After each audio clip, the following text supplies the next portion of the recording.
अभी आपको अहम खबर से आगाह करेंगे। आपको बताएं कि पार्लियामेंट का मुश्तरका इजलास बुलाने की समरी वज़ीर आज़म को इरसाल कर दी गई है।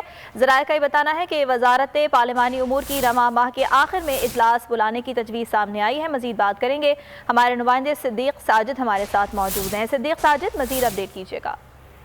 जी, आइन के आर्टिकल 56 के तहत नए पार्लिमानी साल का आगाज सदर ममलकत के खिताब से होता है, तो उसी सिलसिले में वजारत पार्लिमानी अमूर ने पार्लियामेंट का मुश्तरका इजलास 26 या 27 अगस्त को बुलाने की समरी वज़ीर आज़म इमरान खान को इरसाल कर दी, जो अपने डिवाइस के साथ सदर को भिजवाएंगे। और इम्कान ज़ाहिर किया जा रहा है कि 26 या 27 अगस्त को पार्लियामेंट का मुश्तरका इजलास होगा। इस हवाले से कौमी असम्बली सेक्रेटेरिएट ने तैयारियां भी शुरू कर दी हैं।